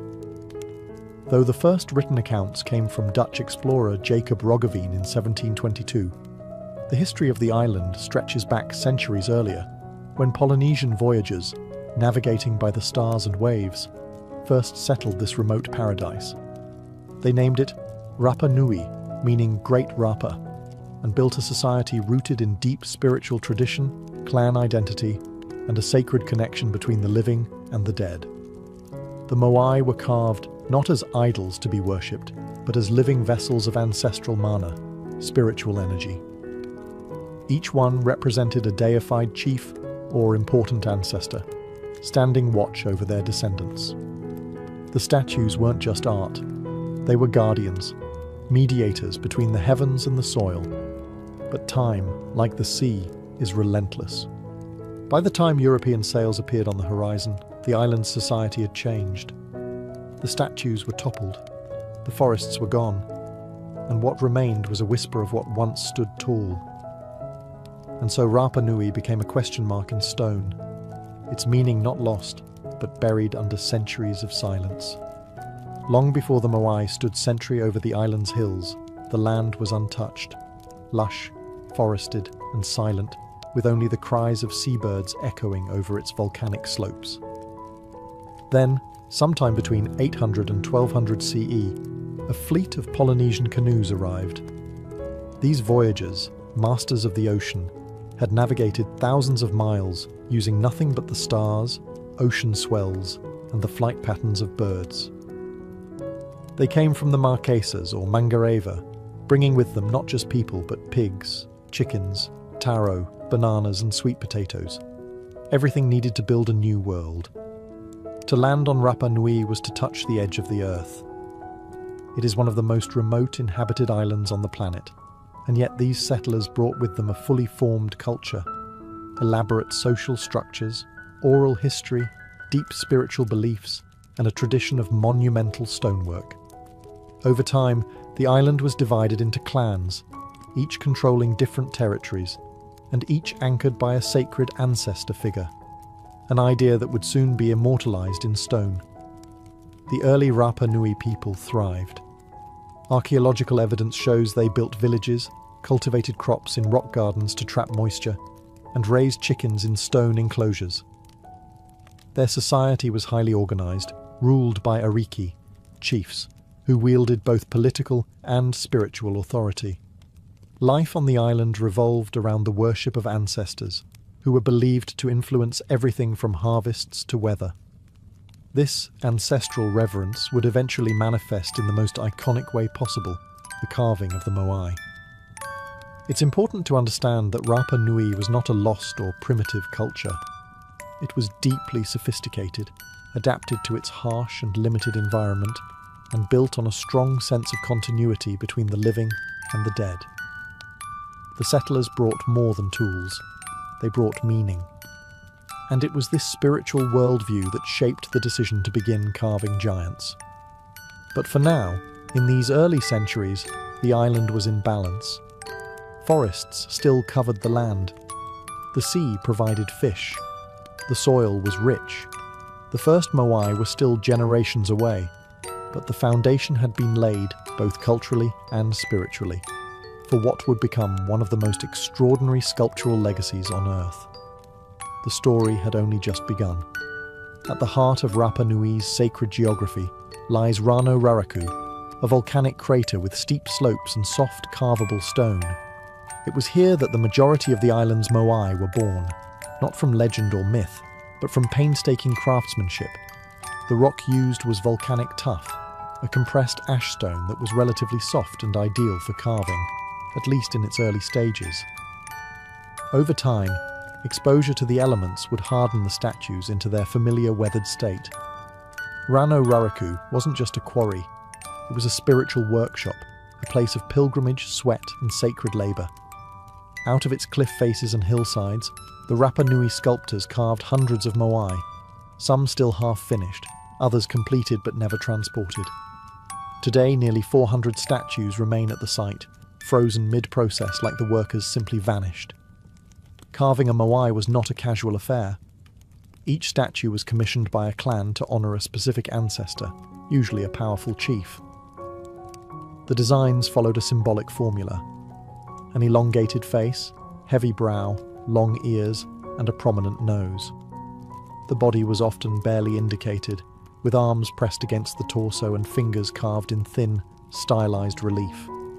The Moai ranged in size from modest 6-footers to the colossal El Gigante, an unfinished statue over 70 feet tall and weighing an estimated 150 tons. Carvers used handheld tools made of hard basalt, a much tougher volcanic rock chipped into chisels and axes. The process took months, even years, requiring teams of artisans who passed down their knowledge through generations. As they worked, the Moai remained connected to the rock wall. Only when nearly complete would they be detached, slid downhill, and prepared for transport. What makes Rano Raraku so haunting today is the sheer number of statues still embedded in the earth. Many appear half-buried, but in fact they are full-bodied figures whose lower halves have been swallowed by soil over centuries of erosion. It creates the eerie illusion that the Moai are sinking, when in truth they've been standing patiently, neck-deep in time. This crater was the womb of the island's giants, and it was here that stone and spirit met, where human hands shaped volcanic ash into eternal ancestors. One of the most intriguing features of the Moai is not how they were carved, but where they look. Nearly every Moai statue on Rapa Nui faces inland, away from the ocean. This was no accident. The Moai weren't meant to watch the waves, they were watching the people. Each statue stood on a stone platform called an ahu, a ceremonial site that served both as a foundation and often as a burial place for the individual the Moai represented. These ahu dotted the island's coastlines like spiritual outposts, anchoring each clan's territory and pointing toward the heart of their communities. The Moai, in essence, stood as guardians, embodying powerful ancestors who watched over the villages and offered spiritual protection. To the Rapa Nui people, the Moai were more than sculptures.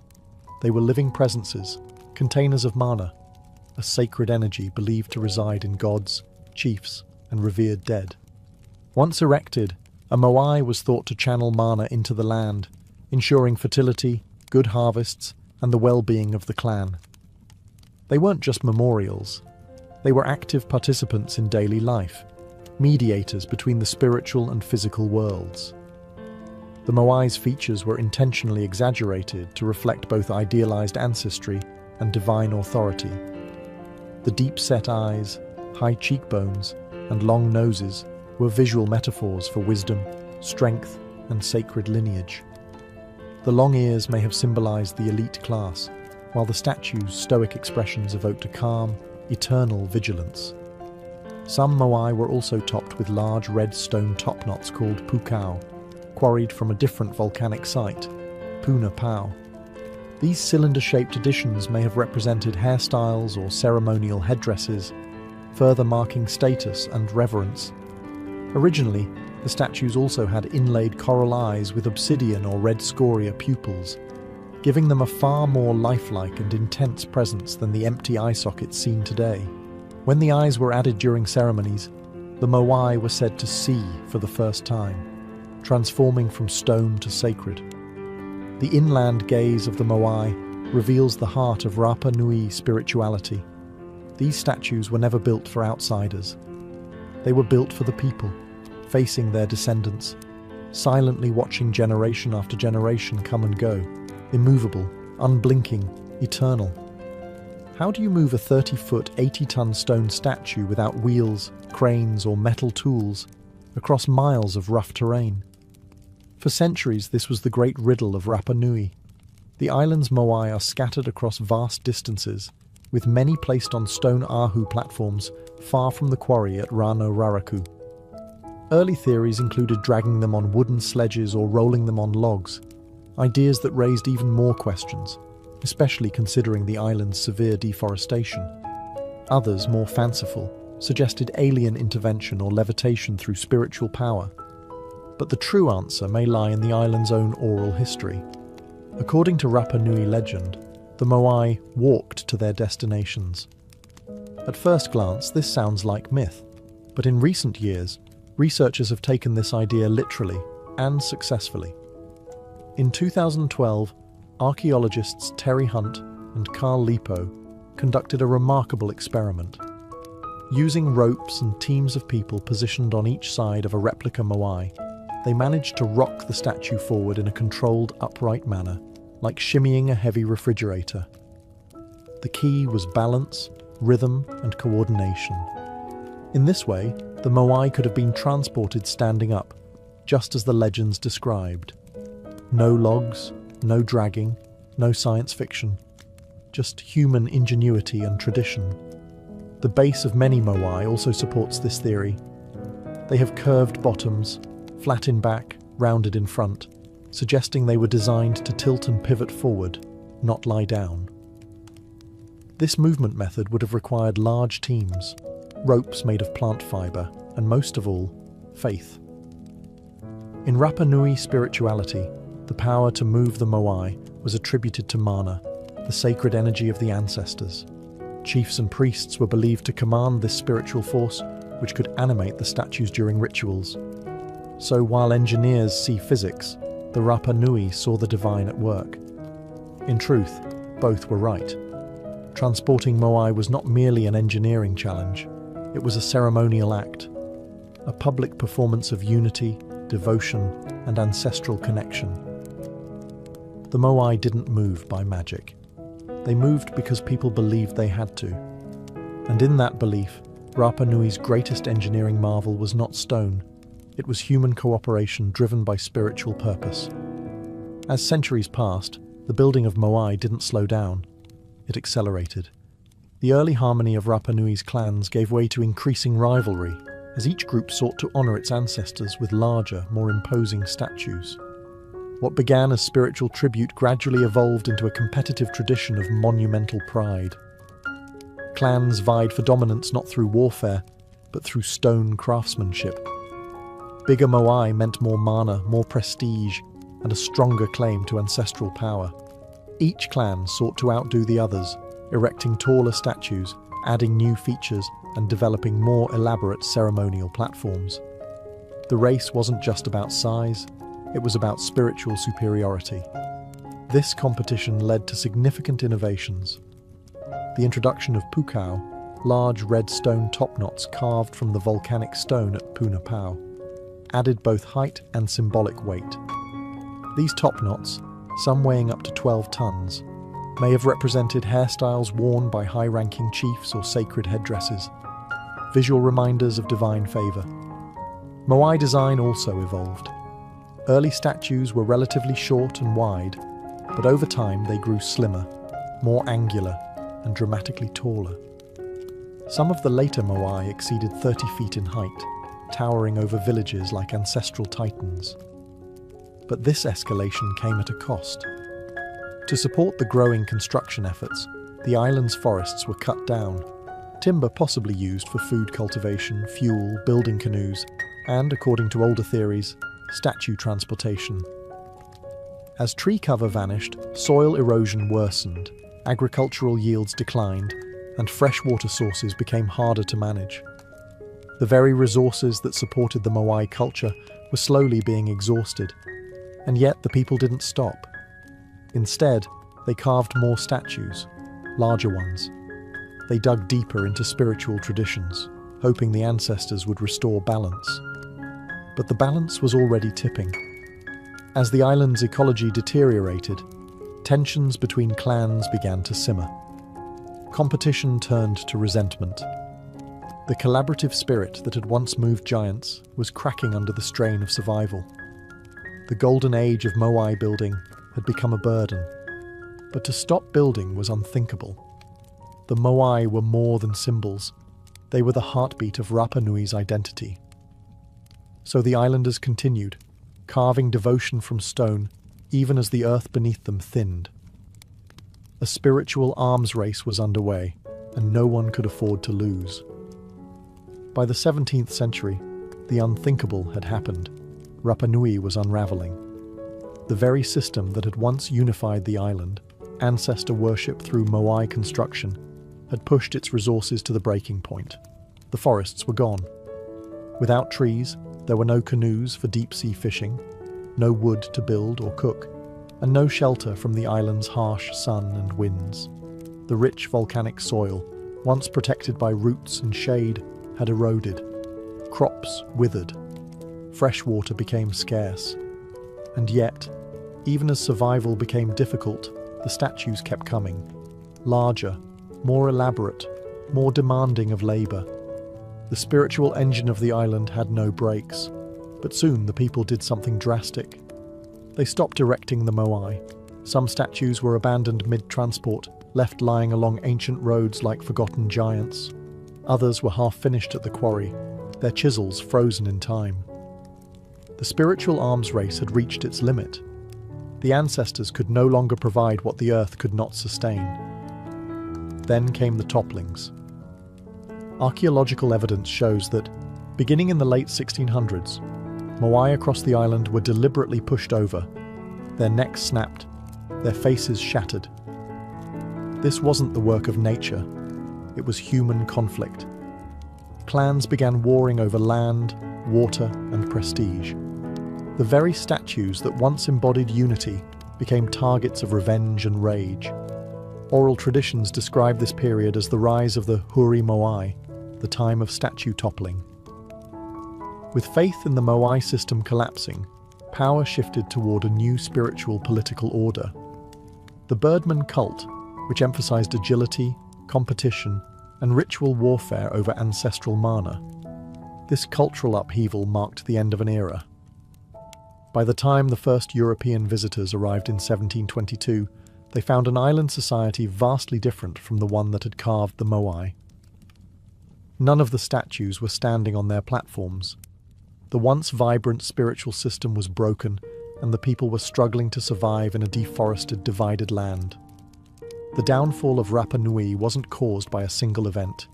It was a slow-motion collapse, triggered by environmental exhaustion, social competition, and a spiritual system that couldn't adapt quickly enough. What remained were toppled gods in stone, staring up at the sky, as if asking how it all went wrong.